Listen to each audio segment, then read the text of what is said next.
En mayo de 1944, un inquietante silencio cayó sobre las comunicaciones de la Armada Imperial japonesa. Uno a uno, los submarinos cuidadosamente desplegados por el almirante Soemu Toyoda, sus ojos y oídos en el Pacífico, comenzaron a desaparecer sin dejar rastro. Primero el Ro-106, luego el Ro-104 y el Ro-116. En menos de una semana, 5 submarinos se habían desvanecido, dejando al Ro-105 como una de las últimas esperanzas de Toyoda para ejecutar su ambicioso plan de emboscar a la flota estadounidense.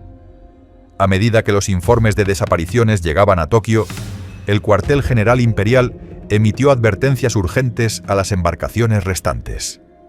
Algo nuevo estaba ocurriendo, algo nunca antes visto en la historia naval. Una misteriosa arma americana estaba cazando bajo las olas, y un único buque estadounidense parecía estar haciéndolo solo.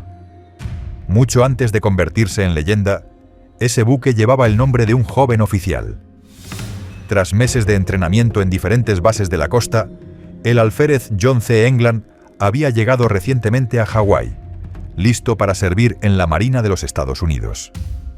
Justo antes del amanecer, se presentó a su primer turno en la sala de radio del USS Oklahoma, anclado en la hilera de acorazados de Pearl Harbor. Era 7 de diciembre de 1941. A diferencia del joven England, el Oklahoma era un veterano. Comisionado durante la Primera Guerra Mundial, había escoltado convoyes aliados en el Atlántico y evacuado civiles durante la Guerra Civil Española. Pero nada de eso importó esa mañana. A medida que el sol se alzaba sobre Oahu, figuras oscuras comenzaron a aparecer en el cielo. El zumbido de los motores se volvió atronador. Y entonces, sin advertencia, la muerte descendió sobre el puerto. A las 7:50 de la mañana, el Oklahoma recibió el primero de muchos impactos de torpedo. Dentro de la sala de radio, el joven England se aferraba a cualquier superficie mientras los mamparos vibraban por las explosiones. 3 torpedos golpearon el casco en cuestión de minutos. El buque se inclinó rápidamente, escorándose con una violencia alarmante. La orden de abandonar el barco no tardó en llegar. Como todos los demás, England debería haber huido, pero tomó una decisión instintiva que marcaría su historia para siempre. Ignorando las órdenes, se adentró en los corredores anegados del acorazado. Sabía que había compañeros atrapados. No podía dejarlos atrás. Hizo un primer viaje, luego un segundo y un tercero. Sacó a marineros heridos, medio inconscientes. Pero en el cuarto intento, cuando el Oklahoma comenzó a darse vuelta completamente, ya no pudo continuar. En el exterior, los aviones enemigos acribillaban las aguas con ametralladoras, destrozando botes salvavidas y disparando contra los hombres que apenas habían logrado escapar. El Oklahoma, golpeado por al menos 8 torpedos, se volcó en menos de 12 minutos. Solo su quilla de estribor quedó visible sobre el agua. 429 marineros murieron esa mañana en el acorazado. Entre ellos, el alférez John C. England. Al día siguiente, el presidente Franklin D. Roosevelt habló al país. A pesar de los esfuerzos por mantenerse al margen de la guerra, Estados Unidos había sido arrastrado a un conflicto total. Lo ocurrido ya no era solo un ataque, era personal. Y en el fondo del océano, el nombre de un joven héroe se transformaría en el símbolo de algo más grande por venir. Para 1944, la armada japonesa estaba desgastada y sobrepasada. Enfrentaban a un enemigo que no solo los igualaba en fuerza, sino que los superaba en producción. Portaaviones, cazas, bombarderos y pilotos entrenados salían de fábricas y academias a un ritmo que Japón no podía replicar. Aún así, Tokio no estaba dispuesto a rendirse. En un intento desesperado por recuperar el control del Pacífico, el almirante Soemu Toyoda, comandante en jefe de la flota combinada, ideó la Operación Ago, una trampa a gran escala cerca de las Islas Marianas. Allí, con todo el poder de la primera flota móvil, apoyada por cientos de aviones terrestres y portaaviones, Toyoda esperaba destruir a la marina estadounidense de un solo golpe antes de que pudiera contraatacar. Pero había un problema. Japón ya no tenía ojos en el cielo. La superioridad aérea aliada dominaba la región, y los sistemas de encriptación estadounidenses volvían inútiles los intentos japoneses de interceptar comunicaciones. Toyoda necesitaba desesperadamente inteligencia, así que recurrió a uno de los últimos recursos disponibles, sus submarinos. La tarea se asignó a 7 sumergibles tipo Ko. Su misión era desplegarse a lo largo de un tramo de 200 millas náuticas entre Nueva Guinea y las Carolinas. Esta formación, conocida como la línea NA, actuaría como una línea de detección.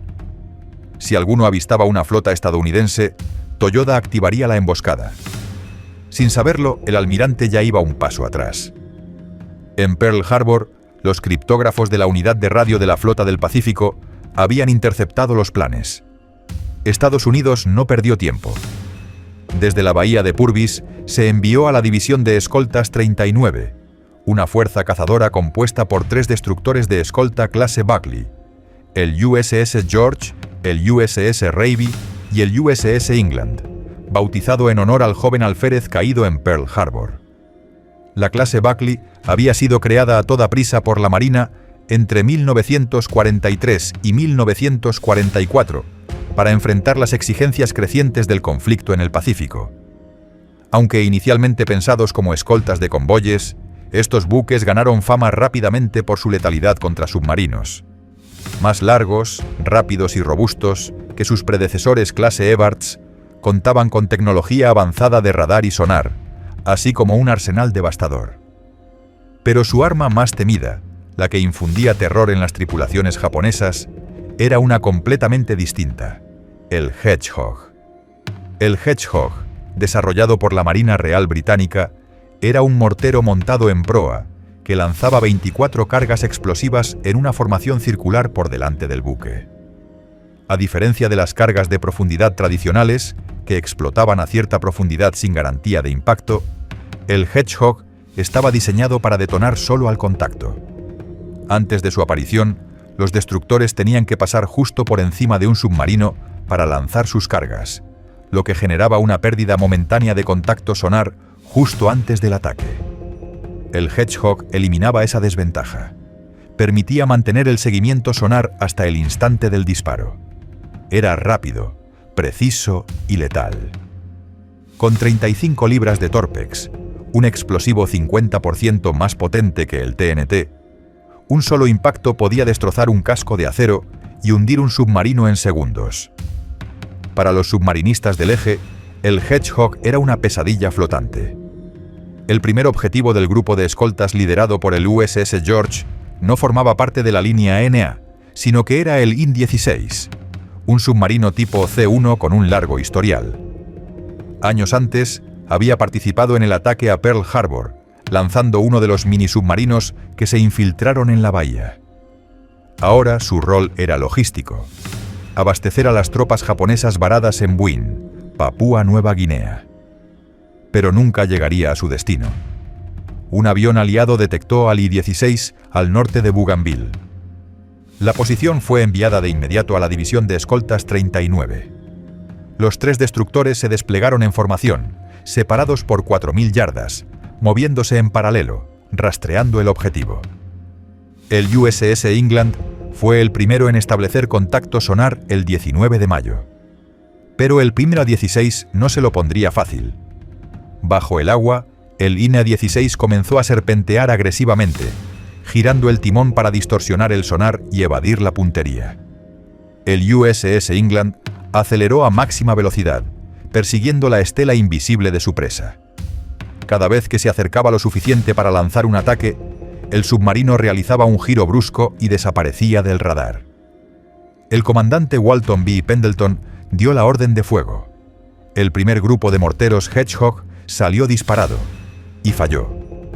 Pero Pendleton no cedió. Se lanzaron 2 salvas más. Una alcanzó el objetivo, pero no fue suficiente para detener al I-16. Otro ataque, otro fallo. El submarino japonés estaba a punto de escapar. Entonces, a las 14:30, el sonar volvió a marcar contacto. Pendleton se volvió hacia su tripulación y gritó: ¡Fuego, Hedgehogs! Los morteros salieron del casco del England en un arco perfecto. Segundos después, una enorme explosión sacudió el océano. El impacto fue tan fuerte que levantó la popa del buque y arrojó a los marineros contra la cubierta. Por un instante, pensaron que ellos habían sido torpedeados, pero luego, el aceite comenzó a subir a la superficie, seguido de fragmentos: madera astillada, acero retorcido, restos de carga que jamás llegarían a las tropas en Buin. El Puina 16 había sido destruido. El USS England acababa de lograr su primera victoria. Y con ella, un mensaje quedaba claro: ningún submarino en esa zona estaría a salvo mientras ella siguiera navegando. Mientras la División 39 cazaba al IN-16, otra batalla ocurría cerca. Bombarderos de la Marina estadounidense habían localizado y destruido al RO-117.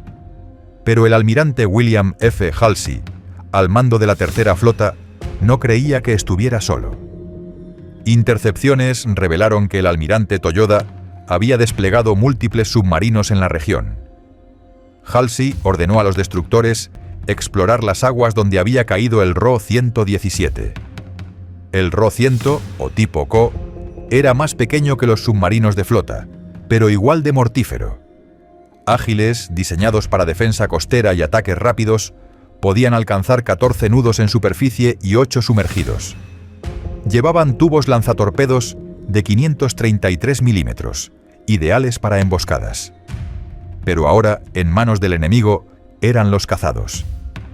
Mientras los destructores avanzaban hacia el oeste de la isla Manus, sabían que cualquier sombra podía ocultar un asesino.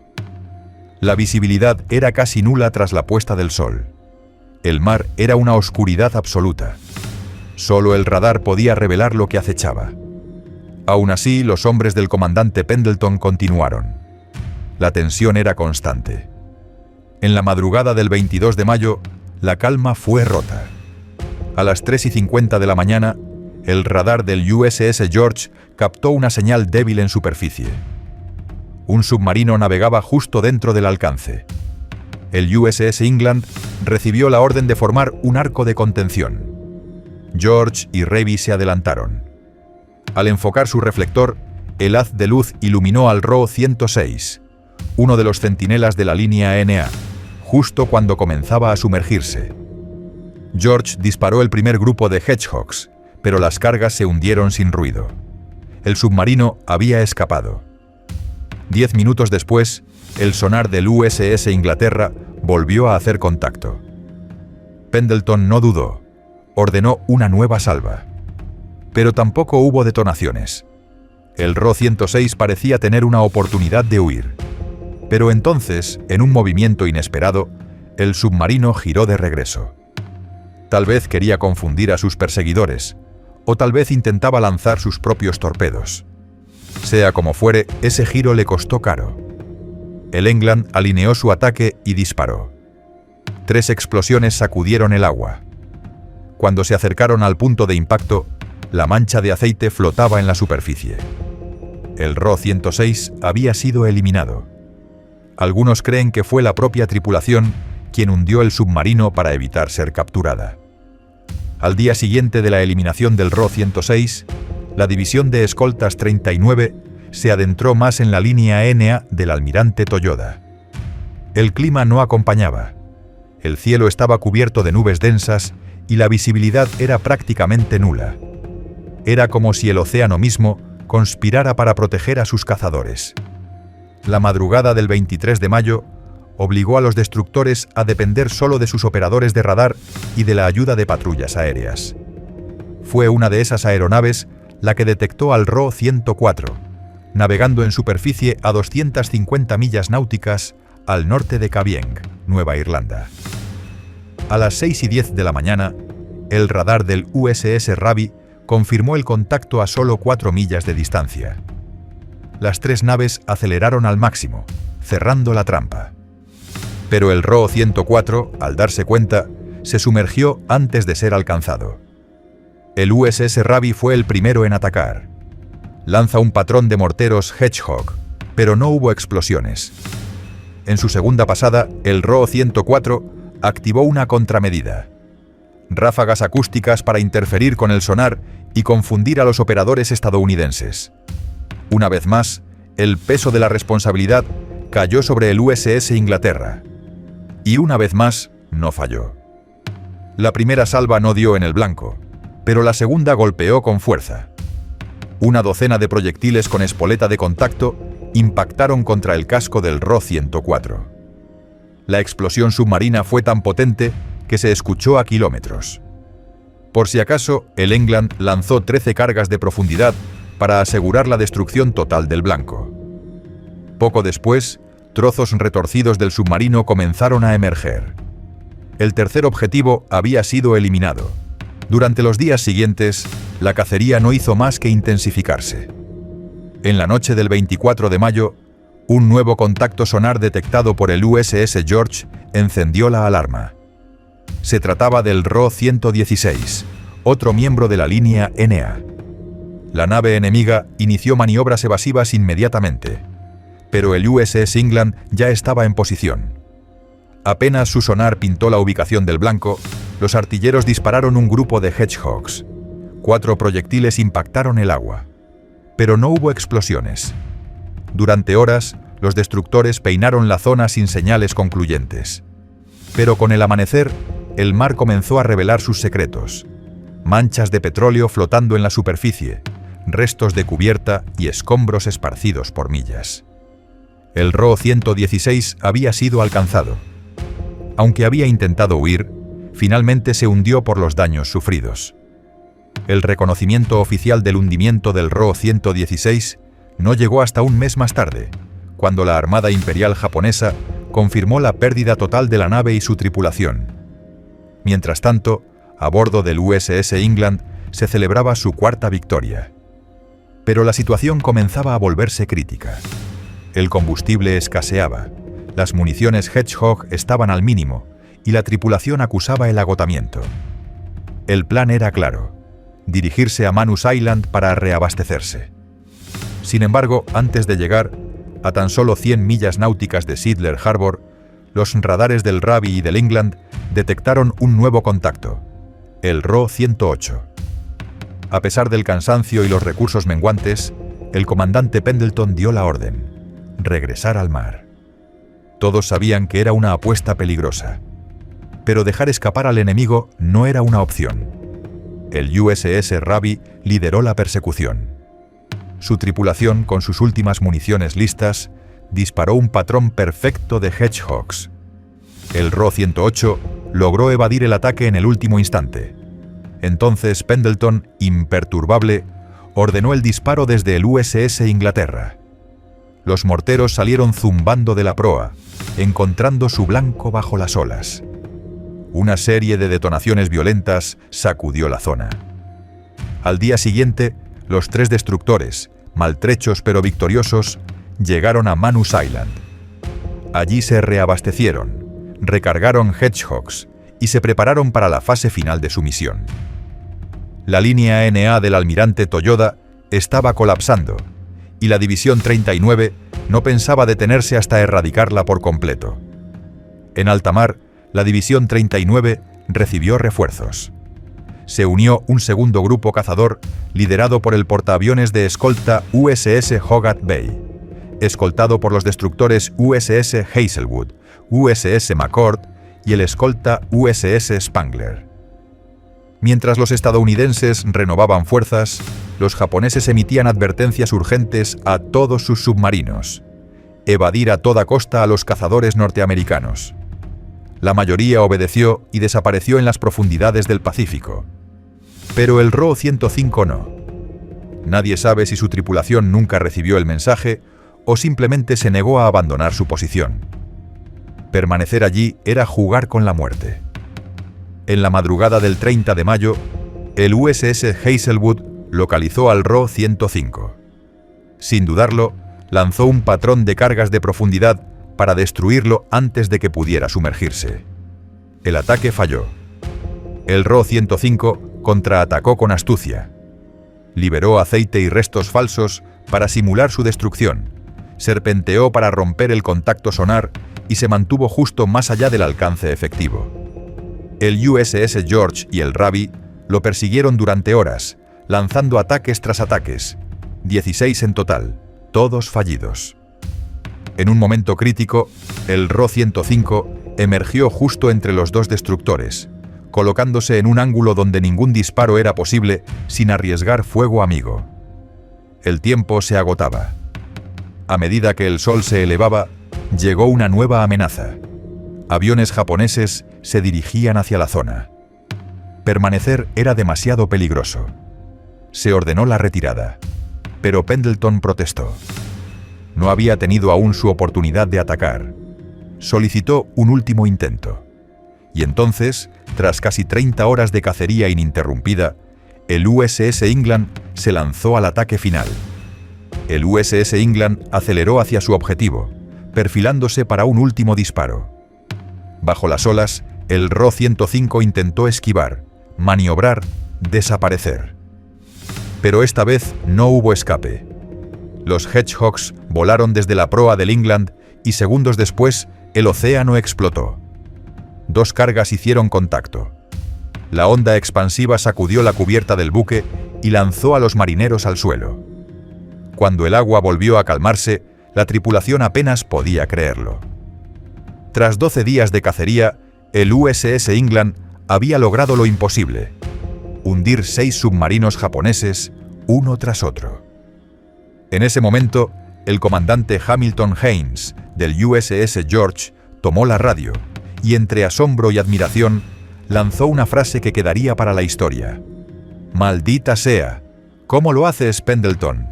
La división de escoltas 39 había desmantelado la columna vertebral de la línea NA del almirante Toyoda, destruyendo 5 de los 7 submarinos originalmente desplegados. Durante 2 semanas más, la unidad siguió patrullando el Pacífico en busca de los rezagados. Lo que no sabían era que la línea ya estaba rota. Los 2 submarinos restantes, el RO-109 y el RO-112, habían huido al recibir órdenes desesperadas de los altos mandos japoneses, conscientes de que seguir resistiendo era inútil.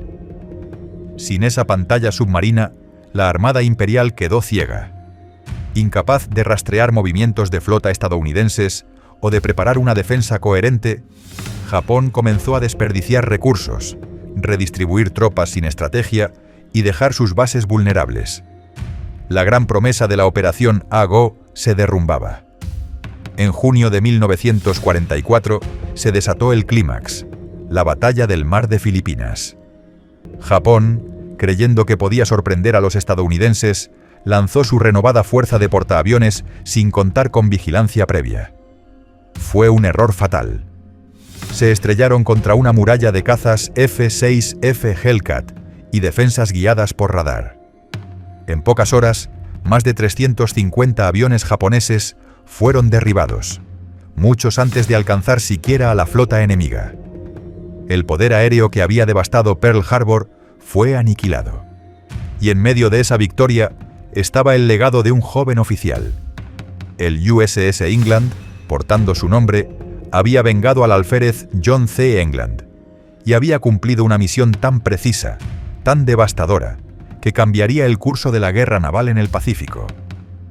Por su gesta, el USS England recibió la Presidential Unit Citation y 10 estrellas de batalla. Su comandante, el teniente comandante Walton B. Pendleton, fue condecorado con la Cruz de la Marina por la destrucción de 6 submarinos enemigos. Sin embargo, pronto fue reasignado a otra división en Alaska, dejando al England bajo el mando del oficial John Williamson.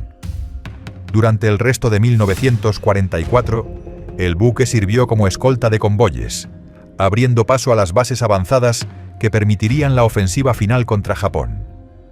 No volvió a haber combate hasta el 9 de mayo de 1945, frente a Okinawa. 3 kamikazes descendieron del cielo. Uno fue derribado por fuego antiaéreo, otro por cazas aliados. Pero el tercero, envuelto en llamas, impactó justo bajo el puente del England, matando a 37 hombres e hiriendo a otros 25. El buque, dañado, logró regresar a casa. Pero la guerra terminó antes de que pudiera ser reparado. El 15 de octubre de 1945 fue dado de baja. Años después, un nuevo USS England entró en servicio. Pero jamás volvería a repetirse lo que aquel barco logró en mayo de 1944. Como dijo el historiador W. H. Holmes, fue la operación antisubmarina más brillante de toda la historia.